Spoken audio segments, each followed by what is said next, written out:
मिला टाइम्स में खुशामदीद। डेमोक्रेसी में, जमहूरियत में जनता ही सबसे बड़ी ताकत होती है और जब जनता ठान लेती है, जनता किसी का विरोध करती है तो बड़े से बड़े तानाशाह को, बड़ी से बड़ी ताकतवर हुकूमत को पीछे हटना पड़ता है, अपना फैसला वापस लेना पड़ता है। इस देश में बीजेपी को लगता है कि वो सबसे बड़ी पार्टी है, वो ताकतवर सरकार है, लगातार 3 मरतबा बीजेपी चुनाव जीत चुकी है, तो अब उसको अपोजिशन पार्टी दबाव में नहीं ले सकती है, जनता पर जो चाहे फैसला थोप दे। लेकिन इस मर्तबा ऐसा नहीं हुआ। बीजेपी को अपना फैसला वापस लेना पड़ा है, बीजेपी को जनता के दबाव के सामने झुकना पड़ा है।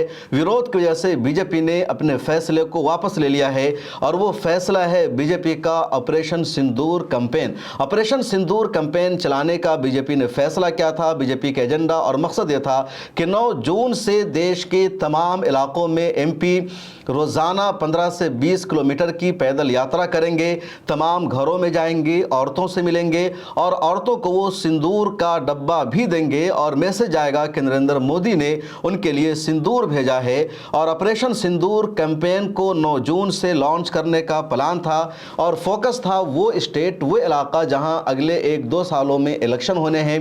पहला फोकस था बिहार स्टेट, उसके बाद बंगाल, आसाम, तमिलनाडु और जहां जहां असेंबली इंतखाबात होने हैं।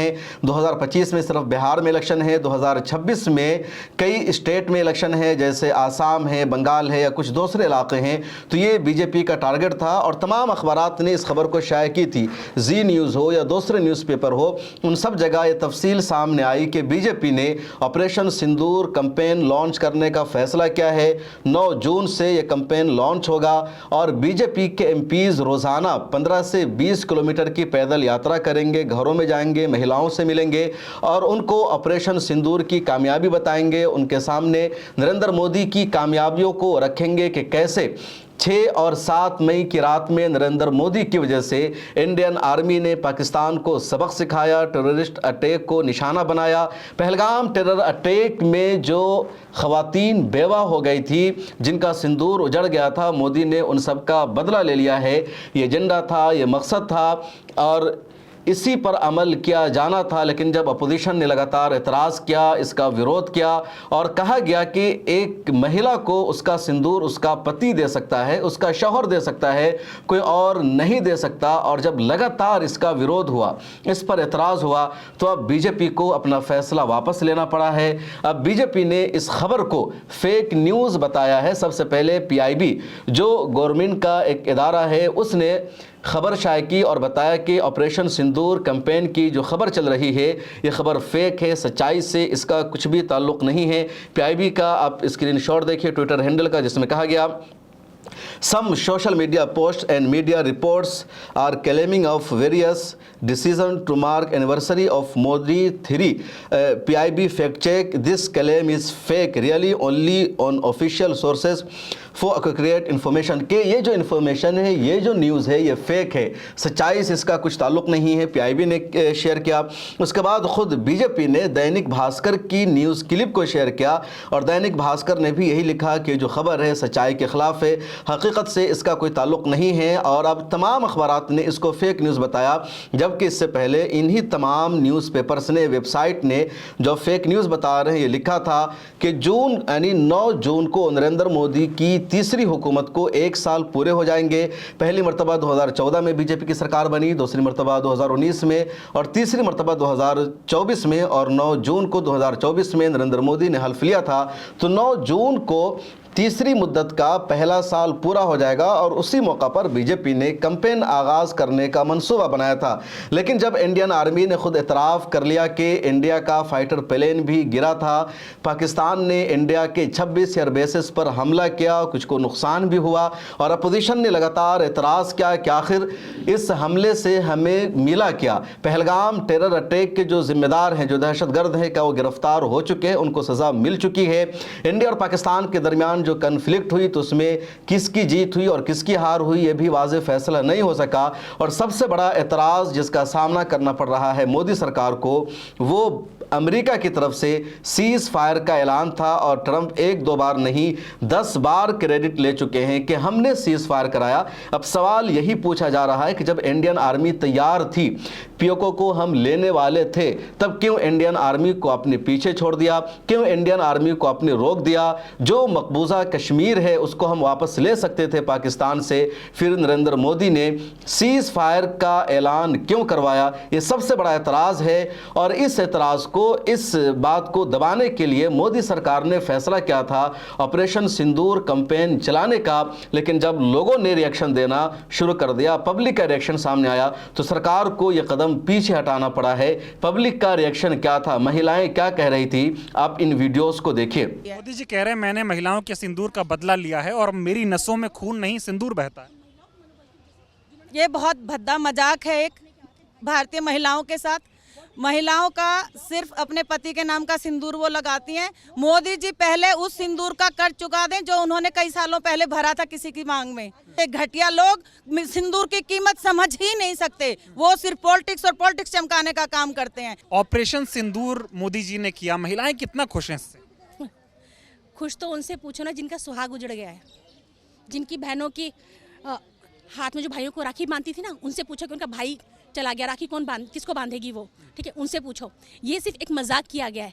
ये जो कहते हैं ना भगवाधारी, तिलकधारी, ये धारी वो धारी, जितनी धाराएं इन्होंने लगाई ना अपने साथ, उनमें से एक का नाम नहीं दिया। ये अपनी आड़ के अंदर सिर्फ महिलाओं का अपमान, महिलाओं के क्या कहते हैं सिंदूर का नाम लेकर के अपनी काली करतूतों को छुपाने की कोशिश करें। ये सिंदूर का जो नाम दिया इन्होंने, इसे अपनी काली करतूतों को छुपाने का एक जरिया है कि हाँ ऐसा अटैक हुआ और हमने ऑपरेशन सिंदूर चलाया। आजकल ना इतनी चेकिंग चल रही है, इतनी इमिग्रेशन चेकिंग हो रही है कि बॉर्डर से आप पार नहीं कर सकते, एक बॉर्डर दूसरे बॉर्डर में पार नहीं कर सकते। पुलवामा में लोग आराम से घूमने के लिए गए, अटैक हुआ तो हुआ कैसे? सबसे मतलब मुझे ये कहते हुए बिल्कुल भी शर्म नहीं आएगी कि हमारे देश में आज तक जितने भी प्राइम मिनिस्टर हैं वो सब जगह जाकर सारे देशों में अपने नाम का डंका बजा कर आए, लेकिन इस बार इन्होंने अपने हमारे देश की इतनी बदनामी कर दी है कि हमें शायद दूसरी कंट्री में जाने पर भी हमें यही कहा जाए कि तुम्हारे देश का प्रधानमंत्री अच्छा नहीं है। क्यों? बिल्कुल अच्छा नहीं है, किसी भी चीज में अच्छा नहीं है। सिंदूर का बदला मोदी ले नहीं पाए, बल्कि उसको और बदनाम करा, जमीनी स्तर पे बदनाम किया है। तो आपने देखा कि महिलाओं का रिएक्शन क्या है, अवाम का रिएक्शन क्या है, और इसी वजह से अब बीजेपी ने, सरकार ने इस कैंपेन को, इस खबर को ही झूठ बता दिया है। कांग्रेस केरला ने तो बाज़ाब्ता एक पोस्टर शेयर किया था और उस पर लिखा था वन नेशन वन हस्बैंड, क्योंकि हिंदू समाज में जो रीति रिवाज है उसके मुताबिक एक औरत को, एक पत्नी को उसका पति ही सिंदूर लाकर दे सकता है, कोई और सिंदूर लाकर नहीं दे सकता है। कांग्रेस हेडक्वार्टर में कांग्रेस की नेशनल स्पोक पर्सन रागिनी नायक ने भी एक प्रेस कॉन्फ्रेंस किया इसी मौजू पर। अब सुनिए रागिनी नायक को भी क्या कुछ कहना था उनका। और पहला सवाल यह है कि पराये आदमियों द्वारा दिया गया ये सरकारी सिंदूर, पराये आदमियों द्वारा दिया गया ये सरकारी सिंदूर किसके काम आएगा और किस लिए काम आएगा? तो जो हिंदू धर्म के स्वघोषित ठेकेदार हैं, संघी और भाजपाई, क्या वो नहीं जानते हैं कि भारत में हिंदू सनातनी ब्याहता महिला जो है उसे बिछिया, मंगलसूत्र और सिंदूर ससुराल से मिलता है।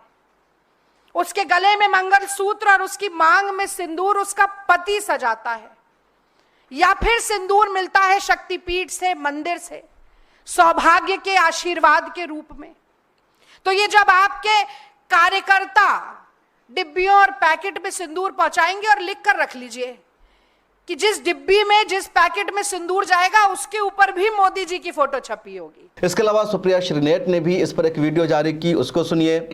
एक ब्याहता हूं तो एक बात तो अच्छी तरह से जानती हूं कि औरत अपनी मांग में सिर्फ अपने पति के नाम का सिंदूर भरती है, क्योंकि वो सुहाग की निशानी होता है, सौभाग्य की निशानी है। किसी भी ऐरे गहरे नत्थु खेरे का दिया हुआ सिंदूर थोड़ी मांग में भर लेंगी हिंदुस्तान की ब्याहताएं। और कौन है ये लोग जो सिंदूर लेकर आएंगे? किसको दी है जिम्मेदारी मोदी जी ने? बीजेपी तो एक से एक गुंडे और मवालियों से भरी पड़ी है। कौन लाएगा सिंदूर? वो बलिया वाले बब्बर सिंह, या हाईवे वाले मनोहर लाल धाकड़, या मध्य प्रदेश में भद्दे गंदे नाच के शौकीन कमल रघुवंशी, या फिर रेप के मामले में सजा काट रहे कुलदीप सिंह सेंगर, या पॉक्सो में दोषी पाए गए इनके विधायक रामदुलार गौंड? कौन लाएगा सिंदूर?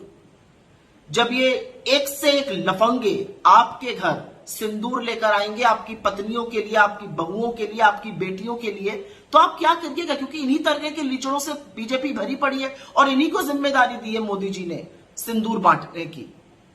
सिंदूर सनातन संस्कृति में समर्पण की, प्रेम की, हर परिस्थिति में एक दूसरे के साथ खड़े रहने की, एक दूसरे के पूरक होने की निशानी है।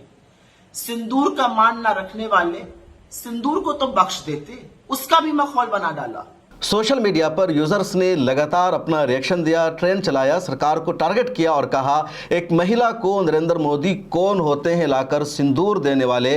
और अब बीजेपी सरकार को अपना ये फैसला वापस लेना पड़ा है। और पिछले कई सालों में पहली मर्तबा ऐसा हुआ कि अपोजिशन के सामने, अवाम के सामने सरकार को झुकना पड़ा है। और मोदी सरकार जो चाह रही थी कि वो अवाम को बेवकूफ़ बनाए, वो जनता को तसल्ली दिलाए कि सरकार की बड़ी जीत हो गई है, पाकिस्तान का नामो निशान मिट गया है, वो पूरा नहीं हो सका। हालांकि चुनावी रैलियों में पीएम मोदी ने जाकर के जरूर कहा कि उनकी रगों में अब लहू नहीं बल्कि गर्म सिंदूर बह रहा है। लेकिन जिस तरह सिंगापुर में सीडीएस ने अमेरिकी टीवी को इंटरव्यू देते हुए कहा कि 7 मई की रात में इंडिया का भी फाइटर प्लेन गिरा था, इसी तरह एस जयशंकर ने पहले कह दिया था कि उन्होंने ऑपरेशन सिंदूर के लॉन्च होने से पहले पाकिस्तान को खबर दी थी। जो डेलीगेशन बाहर मुल्कों में भेजा गया है उसका कोई खातिर खा रिजल्ट सामने नहीं आ रहा है, वहाँ की मीडिया में जगह नहीं मिल रही है। उसके अलावा पाकिस्तान और इंडिया के दरमियान जो समझौता हुआ, सीज फायर का ऐलान हुआ, वो अमेरिका ने कराया। तो इन सब नाकामियों को छुपाने के लिए बीजेपी ने अपने इस कैंपेन का ऐलान किया था, लेकिन अपोजिशन का पलड़ा यहाँ पर भी भारी रहा और सरकार को पीछे हटना पड़ा है।